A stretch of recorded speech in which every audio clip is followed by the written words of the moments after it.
would be that this unit is basically like a like a starter unit for you to understand the tourism and hospitality sector. But the way it started is, I know I'm kind of doing a bit of a recap because this is to look at just bringing it together all for the discussion of the assignment brief a bit later. But this unit is basically a combination of a bit of business environment, how when you set up a business within the tourism and hospitality sector, what are the things which affect you, from an external, internal perspective, the different types of awarding, bodies which you have to comply with in terms of legislation, what is the role of public sector, what is the role of private sector, what kind of challenges does this sector face. And, so the first outcome was primarily looking at understanding the role of public sector and the challenges faced, what are the characteristics. The second part was primarily related to understanding private sector. And again, the same things in terms of what are the characteristics of private sector and, obviously the role of entrepreneurship. So people who set up businesses, the small mom and pop businesses that we look at, if you look at the UK, 1.8 million big or small businesses run this particular sector in the UK, and they are basically the bread and butter earners for a lot of people who are employed within this sector directly or indirectly. So we looked at the role of entrepreneurship. We looked at certain things which they need to comply with, like legislation and stuff. And then in the third learning outcome, we looked at understanding what is macro environment, how or what factors are classified as factors which can affect the business from an external perspective. And when we look at some of those, factors, the idea was to try and also get to utilize, PESTEL as a framework, or PESTEL analysis as a framework, to try and see how we can use it for one particular organization and see that how these factors actually affect, the business from outside in general. Okay. The last learning outcome is what we are looking at is, understanding what are the micro factors which actually affect, businesses, organizations in this particular sector. And here we are going to be picking up another tool, which is SWOT, and there is another tool called TWOS, TWOS, and those are the two tools that we will look at after developing a bit of understanding in terms of what is micro environment, what is micro factors which affect this sector, the businesses in this sector, and then look at an example, picking up SWOT and TWOS as an analysis tool to analyze some of these factors which actually affect the business. So it's quite an interesting combination of how this unit has been put together, but it basically gives you a good understanding in terms of things in general, how a business in general is actually affected by the local environment, the economic environment, and how some of the other factors like the political factors, technological factors, things like that actually end up affecting the the business.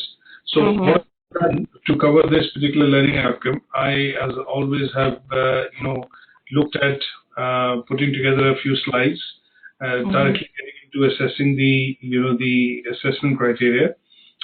But towards the end, I also have one or two small handouts which I'm going to pass it your way, so that you have a bit of a detailed reading to understand some of the factors and some of the points, and they will be useful for obviously looking at attempting the the tasks in the learning outcome 4, which is 4.1 and 4.2. There is another nice video that I've looked at on YouTube, and that video basically looks at from the PESTEL. There are loads of videos, but SWOT is something that we always understand, and I think we've used SWOT as a technique to do our own analysis, primarily at some stage in terms of our own strengths and weaknesses, opportunities and threat.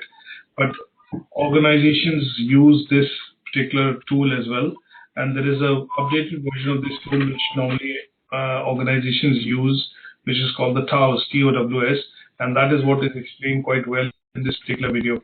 Now, I have put this link of the video onto Moodle. It's not something that it's a 9-minute video. I'm probably not looking at running this video, with you on this session. But when you have time and you're getting into the details, my suggestion would be to also look at understanding and maybe going through this video, which is going to be quite useful because it straight away goes to the message and explains the concept and how, in that video they've used it to apply to a French bakery store in terms of the microenvironment and the usage of these two tools. As always, any questions, queries, please stop me there and then, and would love to get some feedback and comments with regards to when we are covering some of these slides, if you can respond as well. So the first part that we look at in terms of understanding some key terms. If I just make this slightly bigger, so if I look at understanding some key terms, what is a microenvironment? So the microenvironment is defined as when I say microenvironment, the term itself, when I say micro, means it is small. So if I look at a department, if you work within a big organization or a big company, or even in a small business, but when you have departmentalized structure, if I say that this is happening within this department, then I'm talking about something which is a micro activity happening within a particular department within a company. So if I look at administration, if I look at say for example marketing, sales, accounts, these are all small departments which actually make up the whole organization. So anything which affects the working of that particular department would be classed as something called micro, because it is related to that particular side of things as far as that department is concerned.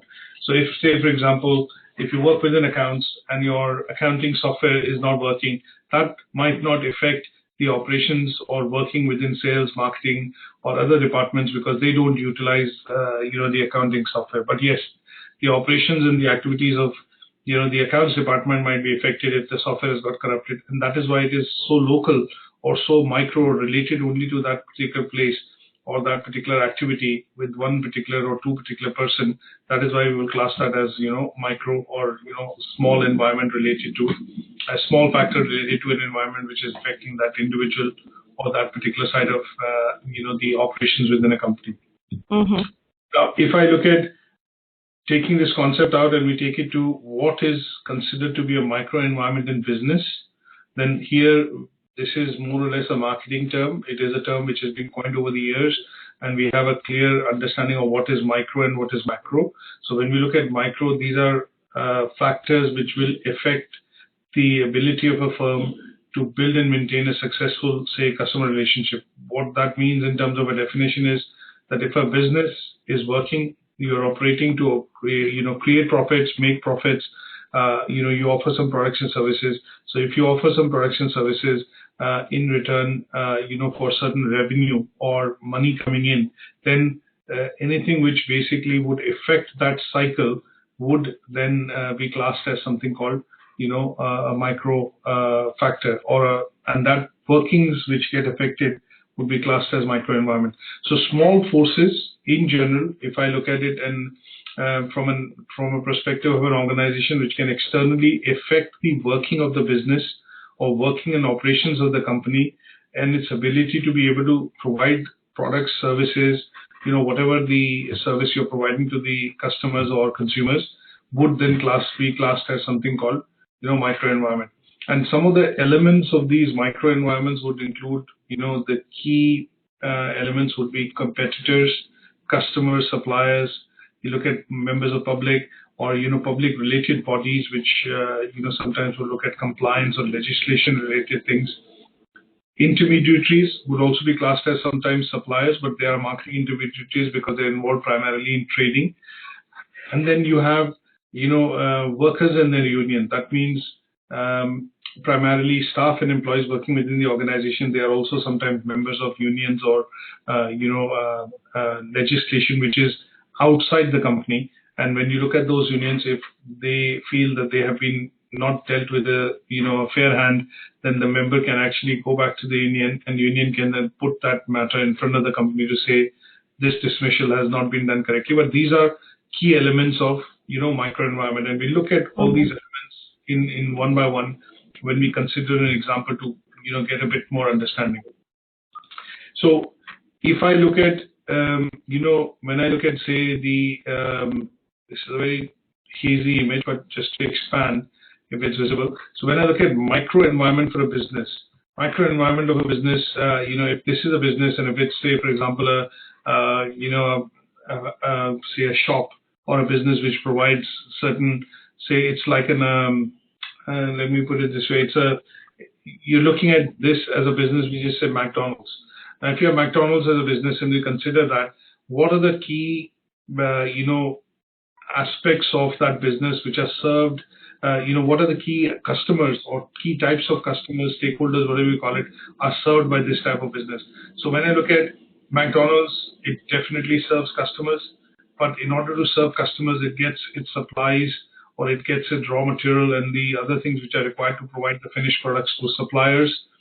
Sometimes you see that people do come into McDonald's to sit and have a chat, but they might be, not necessarily buying something at McDonald's, or, even after you've had your meal, you don't end up leaving, you still, continue to be there in that particular social place to socialize or, have a chat or things like that. So that would be classed as, say, members of public. Sometimes you see there are other bodies which will come into the outlet, but from a point of view of inspection or, for, doing, say, promotion, things like that, you will see that happening.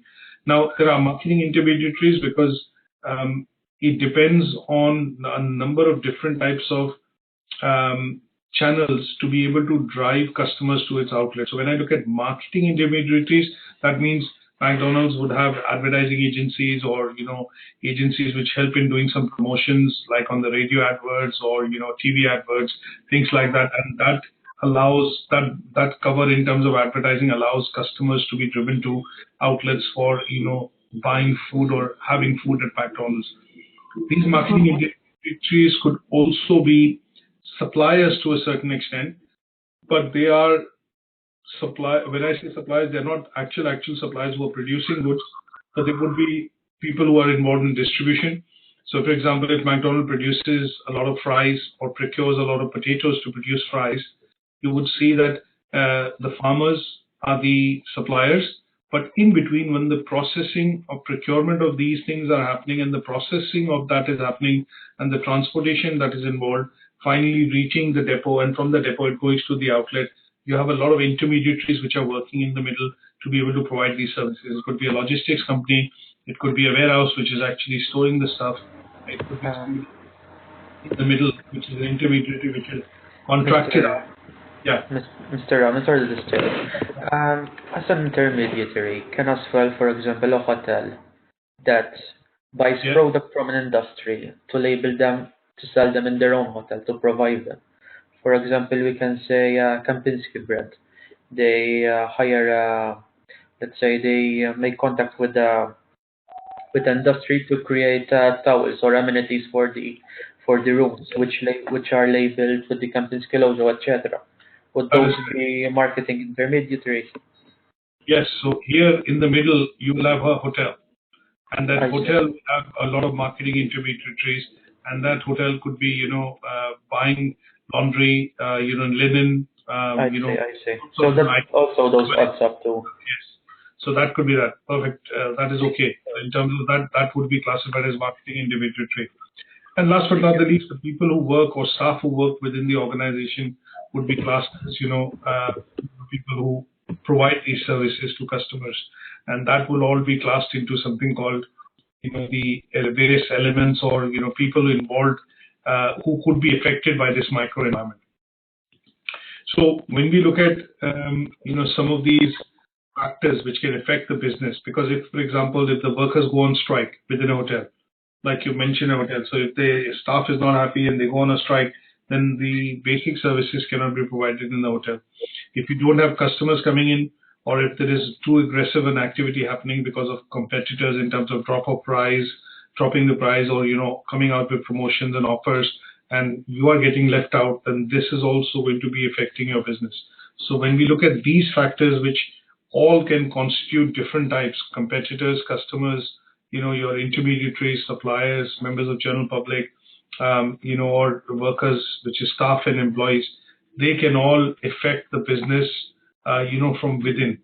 This is all something which is contracted for. So when I say from within, we need to be very clear on this, is that except the competitors part, all the other bits are, something which the business enters into a contract with. So you advertise to get customers directly so that you can serve. your suppliers with which you have contract, you have intermediaries with which you have contract, with employees and workers who work within the hotel or within a particular setup have a contract with you. Members of the public which use, if I look at the example of hotel, you have lots of members of the public which come in and use restauranting, coffee shop and other facilities, but they might not be actually using the main product, which is the rooms or the rental of the rooms at the hotel, but they will still be classed as members of the public who are coming in and using some part of the services within the hotel.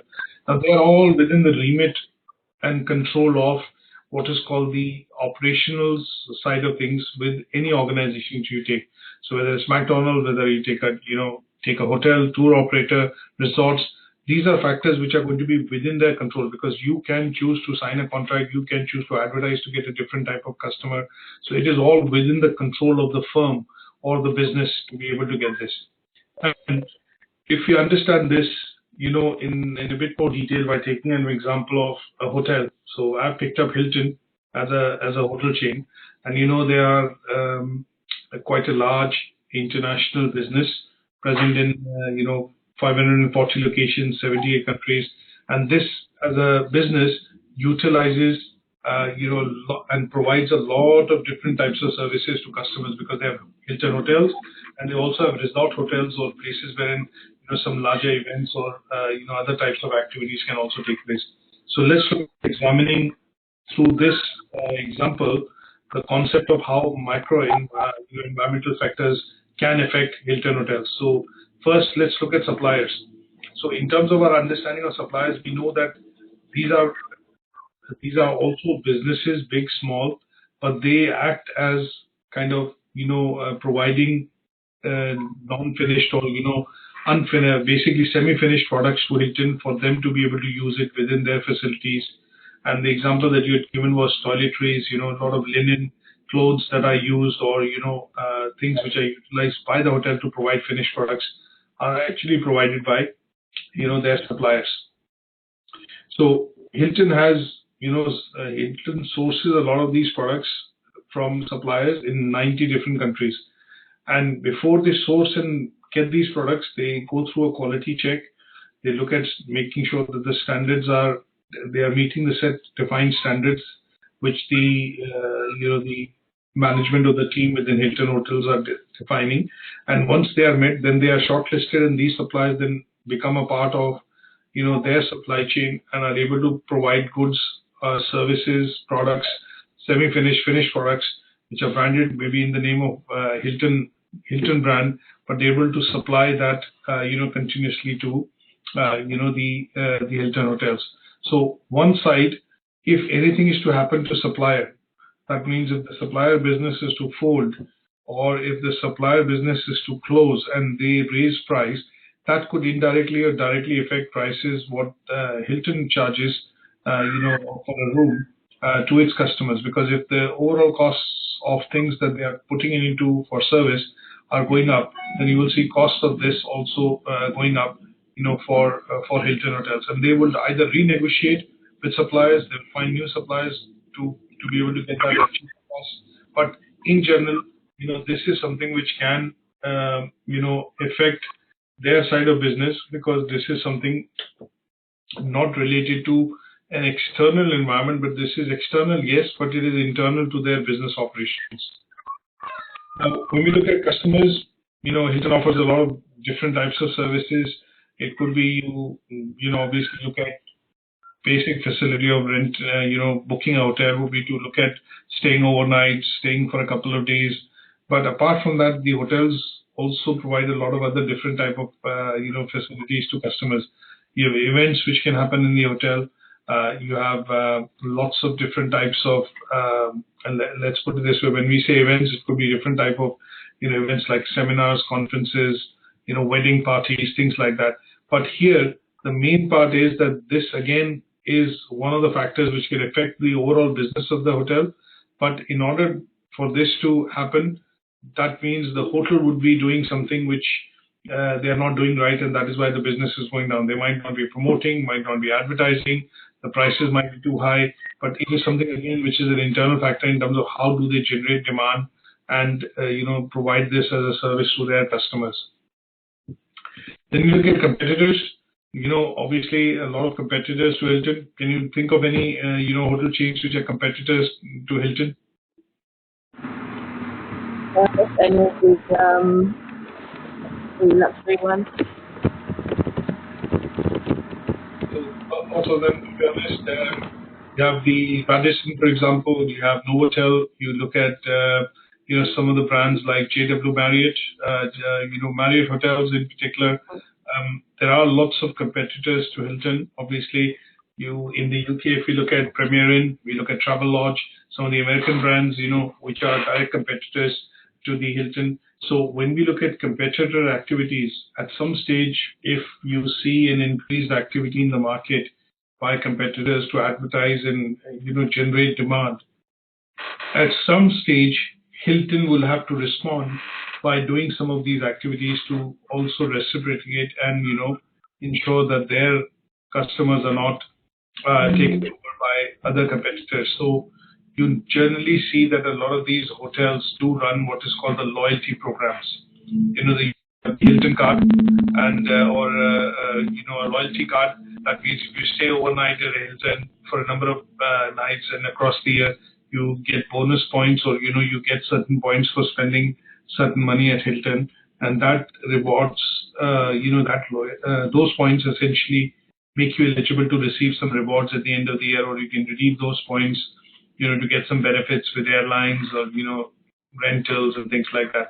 So in terms of competitors, again, this is something which the marketing department within a particular hotel, they look at very clearly to look at understanding what the competitors are doing, what is their annual calendar of advertising, branding, promotions, and similarly they have to come up with counter offers or offers which then allow them to also go out and put their offers out in the market to make sure that Hilton customers are coming to Hilton and not going elsewhere, they're not losing the business.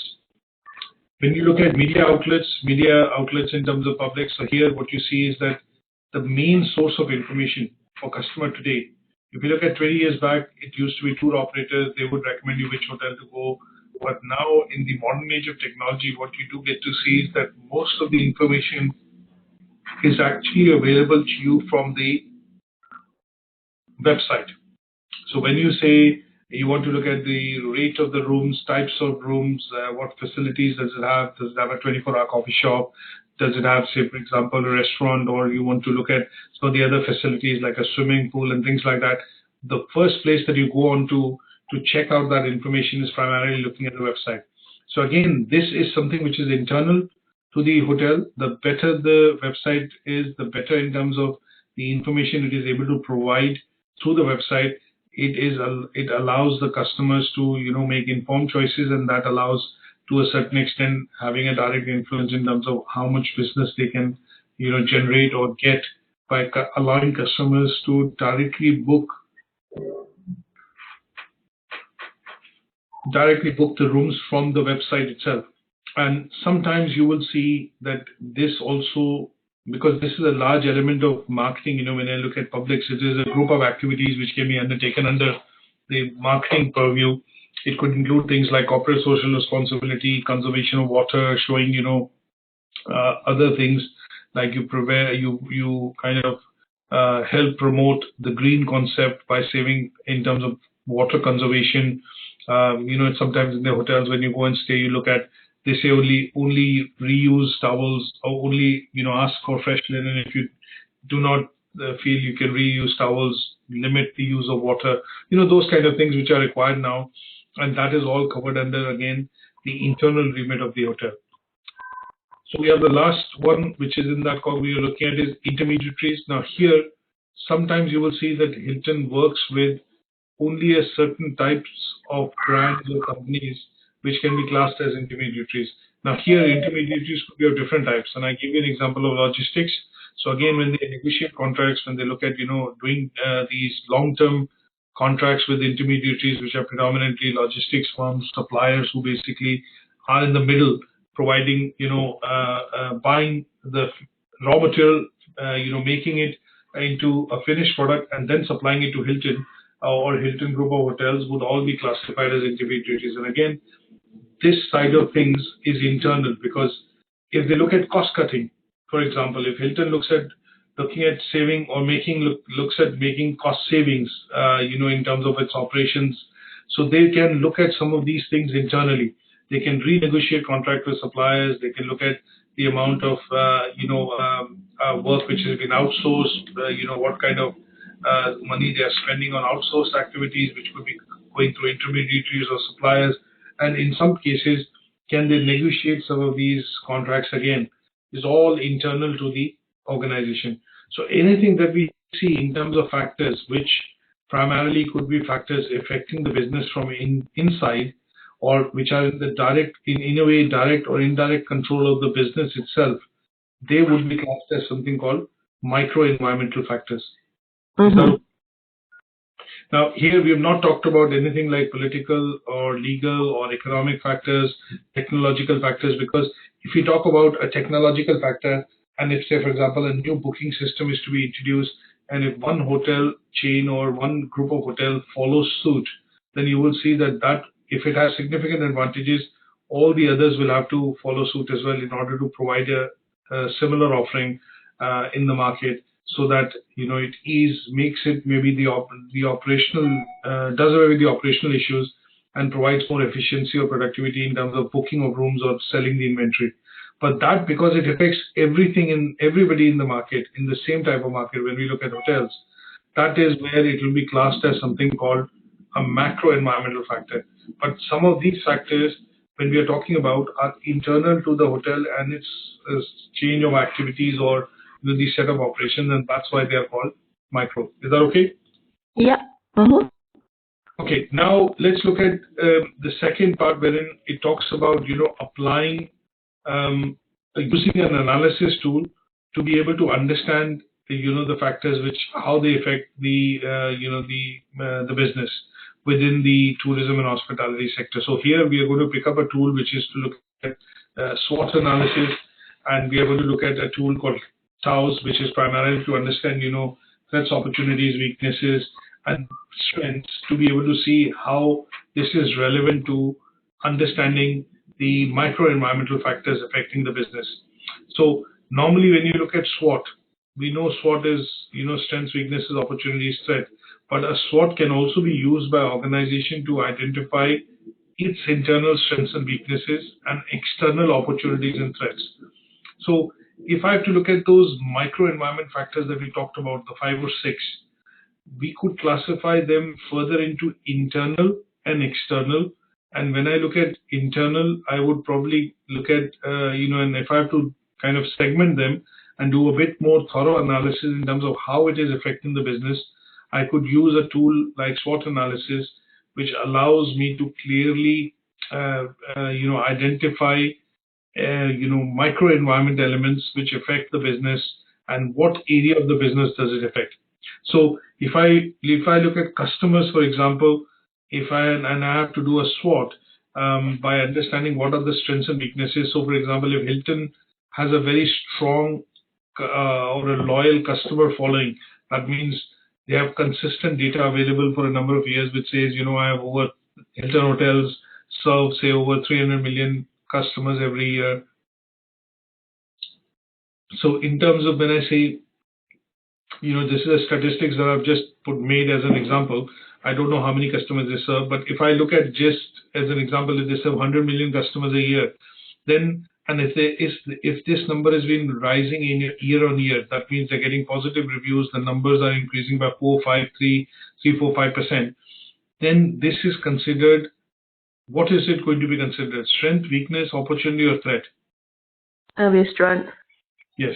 So it will be considered as a strength because it is helping the business to increase year on year, which is means that there's growth happening in the business. So this aspect of the element, when I look at just customers, are going to be looked at as strength. Now, when we look at strength, we look at strength as an internal factor. That means it has a loyal customer base, good following. The loyalty program seems to be working, and the teams working hard at retaining the customers are, able to do the trick, and that is why the customers keep coming back to book and stay at Hilton hotels. Now, let's look at another aspect of it when we look at, say, for example, intermediaries.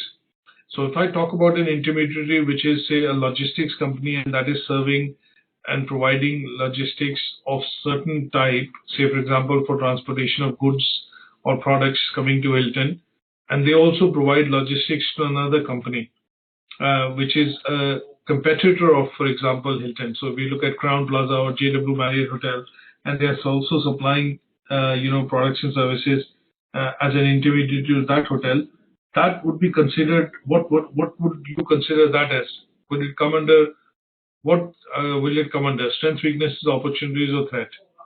Maybe a threat. Maybe threat. Yes.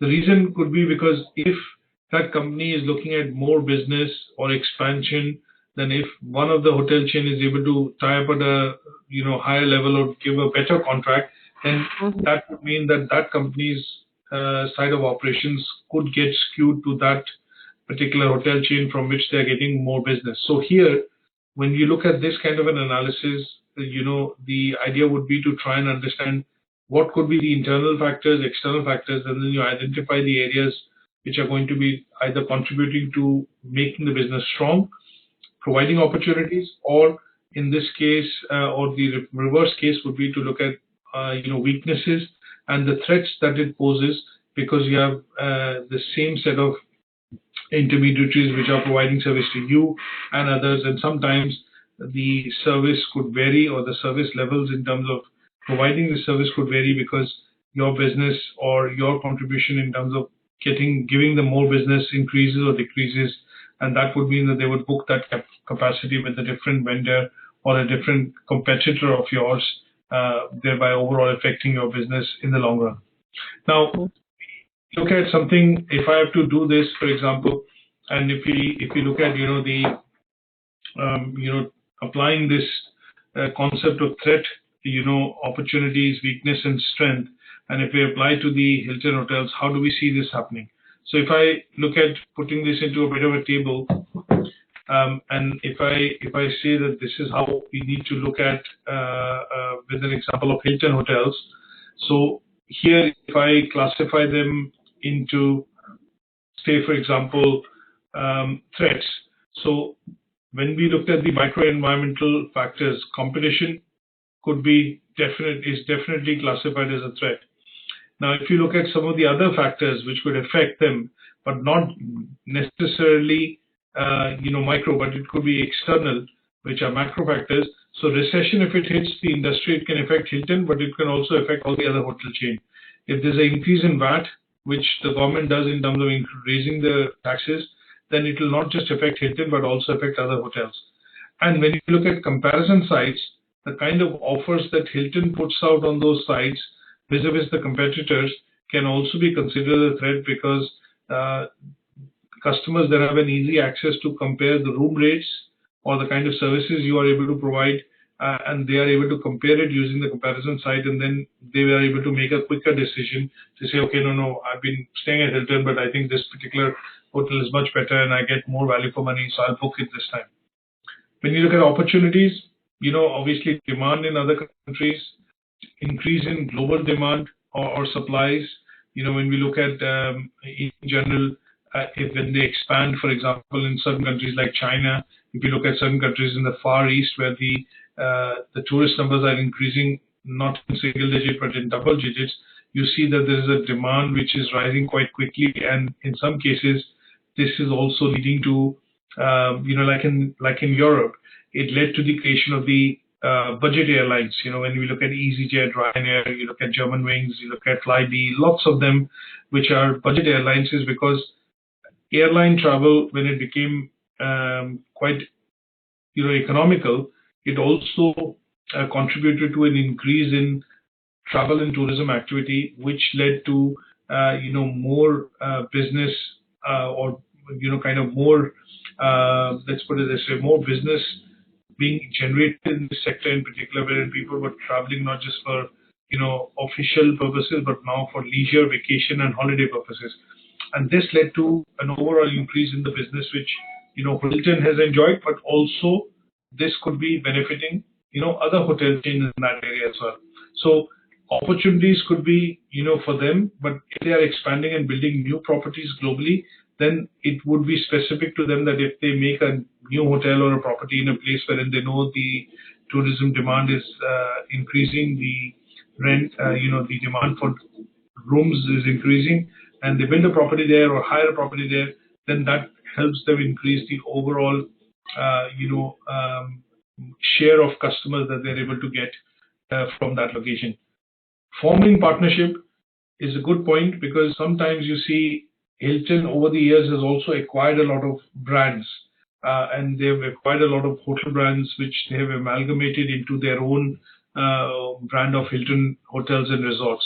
So they started off by focusing on partnering when they didn't have a property or a place which saw increasing demand, but after having an understanding or a merger, or maybe taking over that property for running it and rebranding it, they've been able to forge partnerships, and obviously they see this as an opportunity because this allows them to subtly go into the market without having to make a large investment of creating building a hotel or constructing a hotel, which takes a number of years, but they can start their entry into the market by forming partnerships or taking over small hotel chains through mergers and acquisition, which later can become properties, within the Hilton side of things.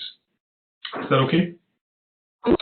So if I have to look at as a manager or as a person working within the management team, what I would do is basically look at doing a bit of analysis in terms of finding out how does, say for example, how does it, affect the business when we look at the micro, side of micro environment elements point of view, and that would help you understand, strengths, weaknesses, opportunities, and threats. And basis this, what the management would want to do is look at capitalizing on their strengths. They will look at minimizing their weaknesses. They will look at, if they don't have any offerings in certain places, then they see this as an opportunity to create a product or a service or an offering which they can go with to the market.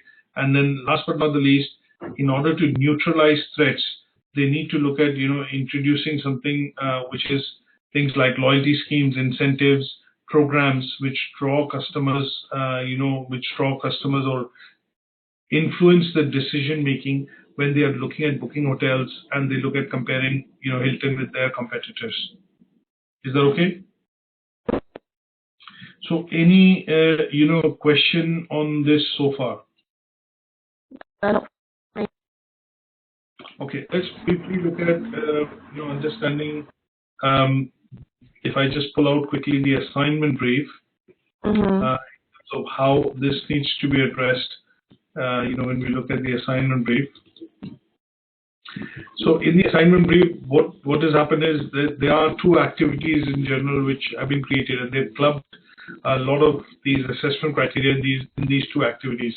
In the first activity, you're looking at primarily, doing a presentation, and that presentation would include giving understanding about, what is the public sector, what is the private sector in tourism and hospitality, what are the characteristics of that, and then the role of entrepreneurship, and obviously the challenges which the businesses face within the public sector. So here you would need to look at maybe doing a presentation of 10 to 15 slides. And with those slides, my suggestion would be to look at also creating some speaker notes, which you can either append in the slide here or maybe create separately on a Word document. And that would kind of accomplish, the task one. So here, the few slides will be talking about the role of public sector, role of private sector. Then you're looking at characteristics of private and public sector companies within this sector. And then last but not the least, for private sector, talking about the role of entrepreneurship, and in the public sector, talking about challenges. So maybe two or three slides for some of these topics that will end up addressing all the assessment criteria in Learning Outcome 1 and Learning Outcome 2. Is that okay? Now, apart from that, in the second learning task, what it is asking you to do is basically look at applying, your learnings from Learning Outcome 3 and 4 and the learnings from learning outcome 3 or 4 are primarily focused on understanding the macro and the micro environment. And here, what you have to do is create a Word document, and that Word document which has been created takes an organization of your choice within this sector. It could be a hotel, it could be a tour operator, an airline, whichever you want to take, and you do a PESTEL analysis for that particular organization to explain, the factors which have affected that business. So that is where I would suggest that you will need to concentrate on doing the learning outcome, the task 2, which will cover learning outcome 3 and 4. Mr. Rahman, sorry if I'm pronouncing it, but about learning outcome 4.2, the SWOT analysis. Yeah. Is it possible that I can answer that question in a table? Or as, for example, because I want to split the strength, the weaknesses, and then do some arguments revolving around them. And I was thinking if I put it in a table, it would be more concise and precise, let's say more presentable, instead of making paragraphs and paragraphs after each other. Just for that one only, though. You can do that. There is a site that I sometimes use, which is called the Tool Zero, and it provides you a number of templates to be able to do things like, not this one, but it basically allows you to create your PESTEL SWOT templates. Thank you. Yeah, and you can then download that once you've created that particular thing, onto. Then you just fill it up. That's the one. Sorry, yeah. So here, you can use one of the tools here, and they will allow you to, use a template which is primarily for SWOT or TOWS as a matrix, and you can create that. I see. Thank you. And one last question. Yeah. Once we are doing task 2. Yes. For each assessment criteria, we'll just put the title and answer it. When we finish it, we start the next title by writing the title again and answering below, instead of jumbling everything together up. Well, the way I would show this to you would be that normally if you're doing a Word document, my suggestion would be the title, the answer, the title, the answer. Keep going like that. Yeah, title and the answer. This is an example of somebody who's submitted some work to me this morning, not of this course. As you can see, she's written the learning outcome and the assessment criteria. I see, and she answered and then question, and again learning outcome, and the learning outcome just indicative of the learning outcome, and then the criteria again. I see. That's good. So this way it becomes easier for us to follow, and obviously we can see what she's actually attempting from that aspect. So that allows us to make sure that when we assess the work, it becomes quite easy because you can see the task and the. Definitely. Thank you. Even on the PowerPoint, the way I do it, when you are doing a PowerPoint presentation, I would suggest if you just put the task on the top, and then answer it at the bottom, that makes it easier to identify that, this assessment criteria being met. It's quite true. Is that okay? Thank you, Mr. Rahman. This particular unit is all functional. I don't think it requires a lot of writing. There is no word limit, as you've asked me earlier in the email. There is no word limit. Because I almost finished it. I have around approximately it's gonna be around 3,700, somewhere like that. Because I want to answer it in depth. That's why. That's fine. Thank you. In this particular case, looking at the first task, PowerPoint presentation with notes. In the second one, you can do a Word document, and that Word document would essentially cover, the bits which is explaining what is micro and macro environment, and then you take it up with an example, doing a table, for say a chosen organization, and that allows you to create something like this. You talk about the strengths and weaknesses, but looking at understanding very clearly in the next slide, when I put here, external factors, internal factors. So you have strengths and opportunities, or weakness and opportunities. You have strengths and threats, and then you have weakness and threats. So these are the options which actually come out when you use the matrix like TAOs to be able to do analysis. So sometimes organization will look at combining strengths with opportunities, which is to look at taking advantage of their plus points like the customer base. They can easily float a MasterCard, for example. If you look at Hilton hotels, if they want to offer you a loyalty card, they might say, okay, instead of just offering a loyalty card, why can't we get into offering a MasterCard, which will be a Hilton MasterCard, and then you can have different tiers. So they would want to capitalize on their strengths and also look at an opportunity of capitalizing on getting the transactions which they can get, by getting into the financial side of things and offering a card which is co-branded. When we look at, strategic options with threats, here the option is to primarily look at avoiding any threat by capitalizing or, working on their strengths. So an example that I would give here would be that if they see a new property coming up in the area, then their idea would be how would they look at minimizing the threat in terms of reduced room capacity or things like that.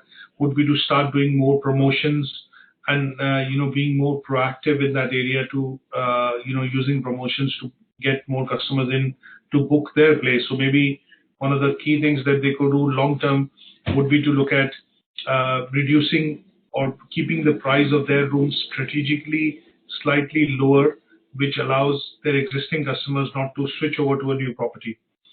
And in the case, so here the idea would be to try and understand why this is required, and this is what the management would want to take a decision on.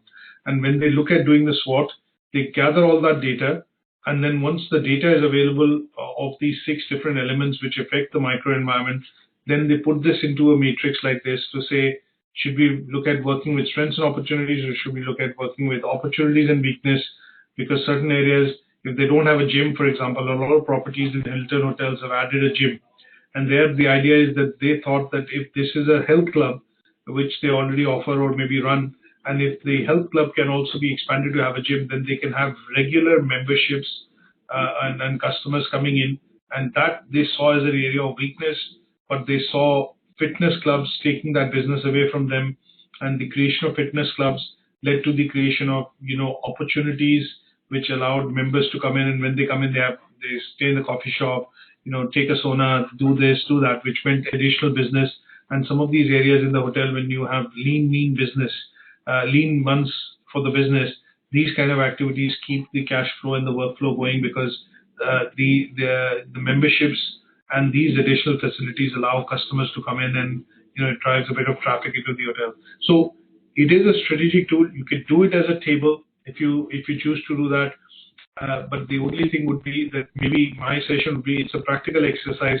So when you do a table, you can use this template in Tool 0, take a particular example, and then do it, and then maybe explain this slightly in terms of, by writing a few words to explain why this has been done for this company. And that would accomplish that task. Is that okay? Oh, yes, thank you. Thank you very much. You can download the template from here like a Word document, so you can, obviously utilize it from here. So it's a good site to download certain key frameworks that we will also use in some of the other units, like, Pestle and SWOT you've learned here, but other frameworks would be the ANSOF and the Porter's 5 forces matrix, and the BCG, if you look at Boston Consulting Group matrix, and you can download these templates from here. It's called the Tools Hero. Tools Hero. I'll send this on to you on the link on WhatsApp, so that you can look at this particular site as well. Thank you. I already found it. No worries. So if you have any questions with regards to obviously the assignment, my suggestion would be to drop me a quick email and I'll come back to you. But what I've done on the Moodle is primarily put a video, this is a very nice video. I think what I've explained, you will be able to understand this quite nicely from this video if you watch. And the other bit, what I've done is I've also put a bit of a handout on SWOT, which is primarily to look at a bit of additional reading to understand the learning outcome 4. And the presentation which I've put here, is the one that I've used, and it gives you some basic understanding of the concepts of microenvironment and its elements and how they affect the businesses within the tourism and hospitality sector. Good stuff. So any questions for me at this stage? None so far. Good stuff. So I will then close this session for today. And what we're going to do is come back to you and start with Unit 2, which is going to be primarily looking at, understanding, the services side of marketing, service marketing and services marketing within the tourism and hospitality sector next week. Thank you.